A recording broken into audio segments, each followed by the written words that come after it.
Rock wanted me to write his song tonight, but I would never be his mouthpiece. Because Rock's like LeBron James. He took his talent straight down to South Beach. And for the past few weeks, Rock's been legitimately pissed.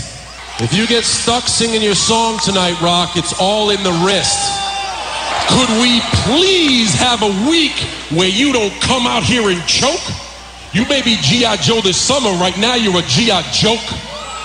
Ever since I opened my mouth about you, you've been begging me to back off.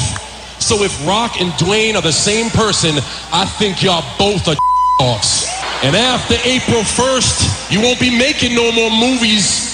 You're gonna need surgery on your face just like you had it on your boobies. Those popping pecs, they had more work than a locker room full of divas. I got a gift for Rock tonight. I'm gonna give him a Cleveland steamer.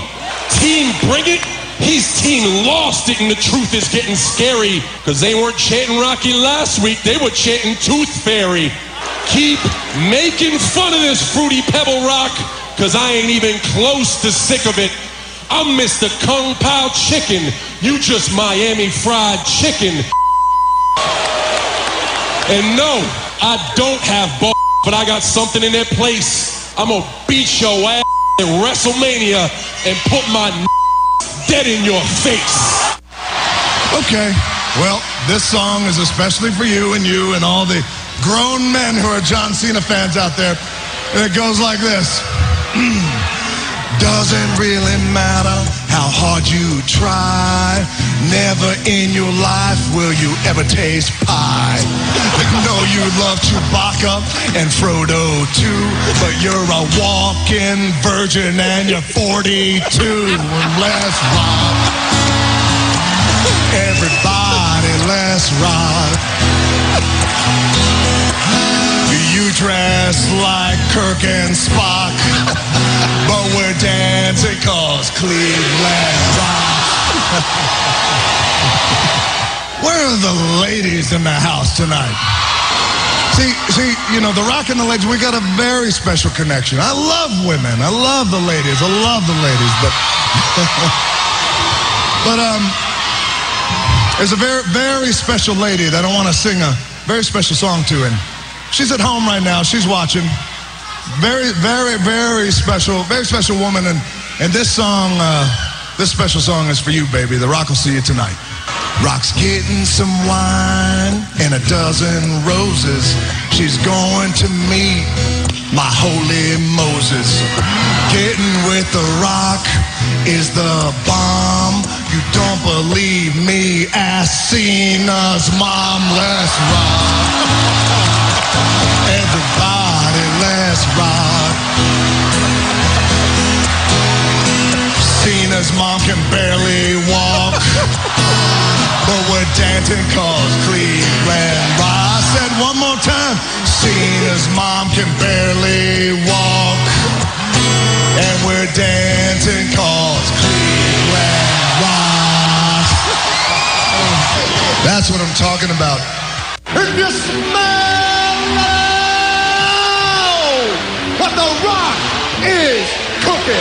WBCB presents Pro Wrestling Weekly. Tell me he didn't just say that. Call in with a question or comment at 215-949-3232 or 888-922-2149. The Tower of Power, too sweet to be sour, funky like a monkey, oh yeah. And now, here's your host of Pro Wrestling Weekly, Fearon Derry.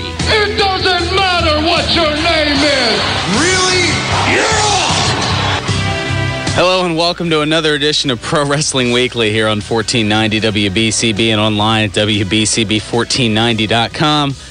Or as John from the Northeast has just posted on the WBCB Pro Wrestling Weekly Facebook page, apparently this is Pro Wrestling Weekly Unplugged, courtesy of The Rock. Of course, from Raw, the Rock concert and John Cena rap, the musical performances, if you want to call them that. A little sampling of both, and I don't know what the heck to think of it other than it took me a lot of work to bleep out all the stuff that John Cena was saying because, Yeah, I don't know if all of it was safe for air. I don't even know if the stuff that I let go through was necessarily safe for air. But John Cena, going back to his roots, the old school thugonomics as we've been used to from ages ago, and then of course the Rock concert, which we haven't seen for quite a few years. I think 2003 was the last time we saw that, and I don't know. After the serious and intense promos that we've had over the course of the last a few weeks.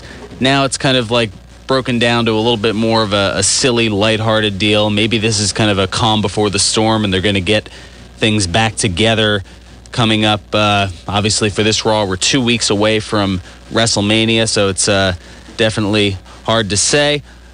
A lot to talk about. Of course, we've got the TNA Victory Road pay-per-view, and I've got a little bit of a clip coming up later of the contract signing, which... still a little bit of a head-scratcher that we have a contract signing for a major match airing 3 days before the actual pay-per-view. I don't know if somebody thought the chronology of that through, but of course we got ourselves a no-holds-barred match between Sting and Bobby Roode, officially done now thanks to the contract signing, and of course chairs and tables were flipped as tend to be during these particular things.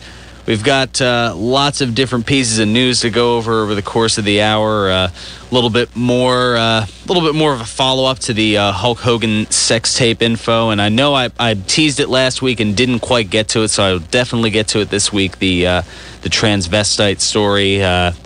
We'll get into that in a little bit.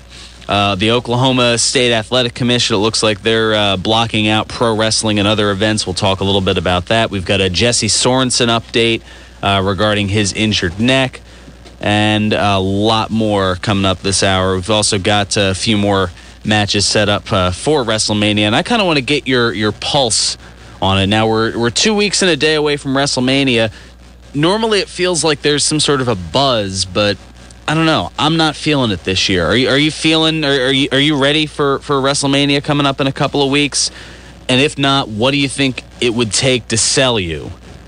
To get you all in, get you chomping at the bit, get you ready and waiting for it. Because I don't know. Maybe it's because I'm now north of 30. I don't know, but a lot of things just haven't gotten me geared up as they used to. Whether it's the Super Bowl, whether it's the NCAA tournament, even WrestleMania, I just kind of have a bleh kind of feeling about all of it, or just to use the, I guess, internet vernacular, a meh kind of term. Just kind of whatever, it's happening, great, no big deal.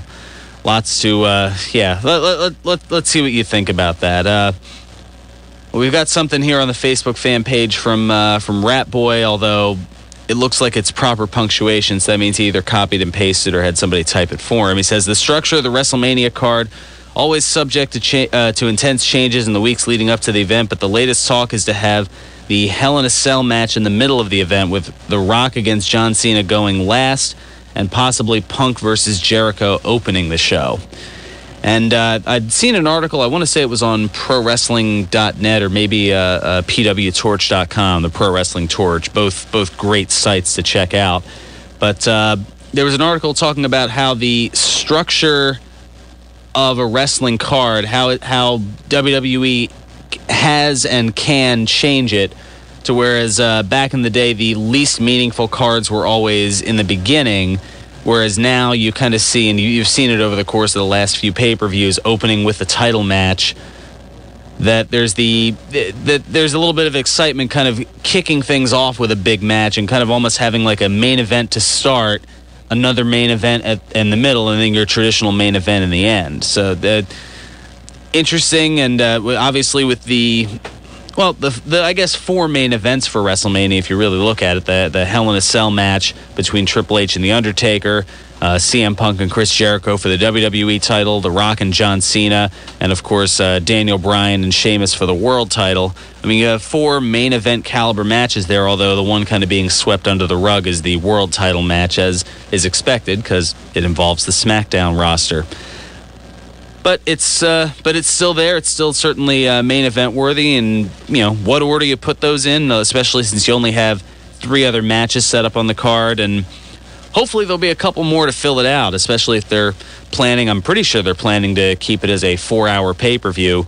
7 matches in 4 hours. That has me a little worried. We're going to be getting more video packages and other nonsense and things of that nature coming up. But want to get your thoughts on the Rock concert. Also, we were kicking around last week some of your favorite Irish associations, because of course it is St. Patrick's Day, and believe me, if it were up to me, I'd probably be knocking back a pint of Guinness myself right about now. But that'll have to wait, and I'm okay with waiting, because I want to communicate with you out there and your thoughts on all the things going on in the world of wrestling, including something that it came out earlier this week, and we can talk a little bit about it. It's kind of a shame, too, because I've interviewed him here on the show.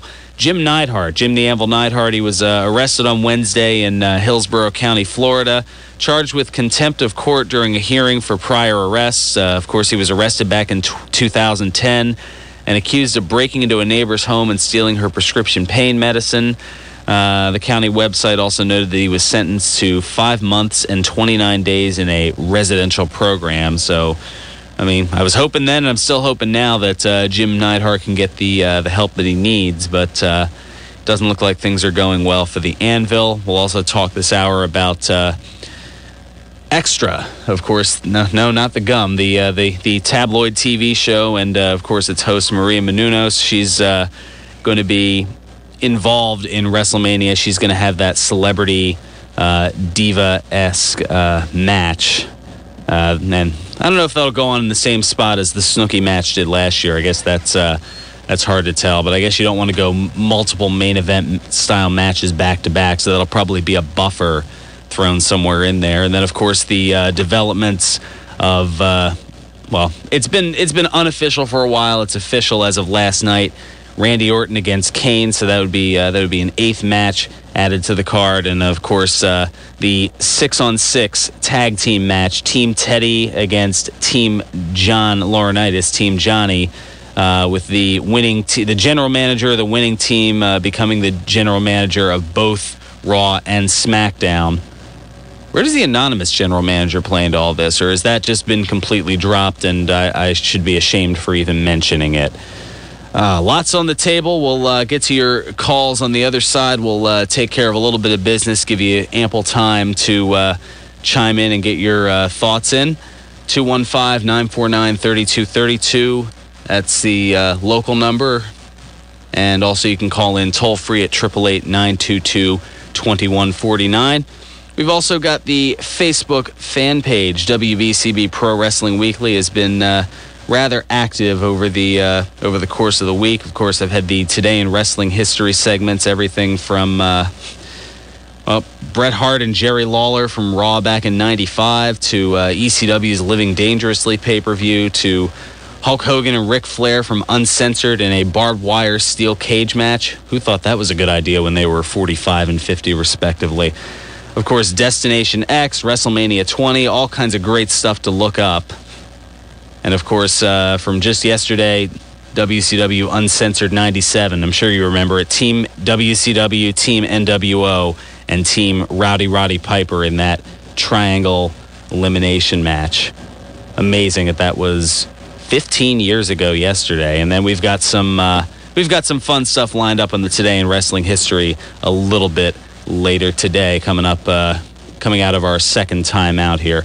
So we'll take care of some business, come back, get some of your thoughts, including, yes, Pro Wrestling Weekly Unplugged, courtesy of The Rock. John, always good for a laugh. I'm curious as to what else he may have for us today. We'll also get to Ed on the other side with the look at the local scene, as he does so well each and every week. Greatly appreciate that. This is Pro Wrestling Weekly here on 1490 WBCB and online at WBCB1490.com.